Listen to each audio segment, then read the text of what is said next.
നമസ്കാരം. NDA സഖ്യം വീണ്ടും അധികാരത്തിലെത്തുകയാണെങ്കിൽ ജ്ഞാൻവാപിയിലെയും മധുരയിലെ കൃഷ്ണ ജന്മഭൂമിയിലെയും കേസുകൾക്ക് അടിവരയിട്ടുകൊണ്ട് അവിടെ ക്ഷേത്രങ്ങൾ പണിയും എന്നുള്ള ഉറപ്പ് നൽകിയിരിക്കുകയാണ് അസം മുഖ്യമന്ത്രിയായ ഹിമന്ത ബിശ്വ ശർമ്മ. 400-ലധികം സീറ്റുകൾ ലഭിക്കുമെങ്കിൽ ഇവയൊക്കെയും നിറവേറ്റും എന്ന് തന്നെയാണ് മന്ത്രി പറയുന്നത്.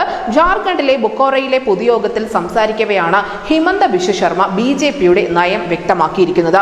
300-ലധികം സീറ്റുകൾ നേടി 2019 മോദി അധികാരത്തിലേറിയപ്പോൾ അയോധ്യയിൽ രാമക്ഷേത്രം വരും എന്ന് പ്രഖ്യാപിച്ചിരുന്നു. ആ ദൗത്യം ഇപ്പോഴിതാ പൂർത്തീകരിച്ചിട്ടുമുണ്ട്.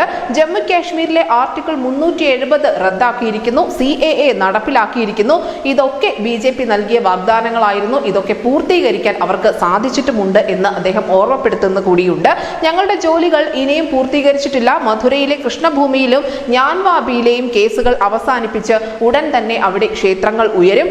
ഇവയൊക്കെയും പൂർത്തിയാക്കണമെന്നുണ്ടെങ്കിൽ NDA സഖ്യത്തിന് 400 സീറ്റുകൾ നൽകി വിജയിപ്പിക്കേണ്ടത് ജനങ്ങളുടെ കടമയാണ് എന്നുകൂടി അദ്ദേഹം ഓർമ്മിപ്പിക്കുന്നു. ഇതിനിടയിൽ കശ്മീരിനെ കുറിച്ച് പരാമർശിക്കാനും അദ്ദേഹം മറന്നിട്ടില്ല. കശ്മീരിന് 2 ഭാഗങ്ങളുണ്ട്. ഒരു ഭാഗം ഇന്ത്യക്കൊപ്പവും മറ്റൊരു ഭാഗം പാകിസ്ഥാനിലുമാണ്.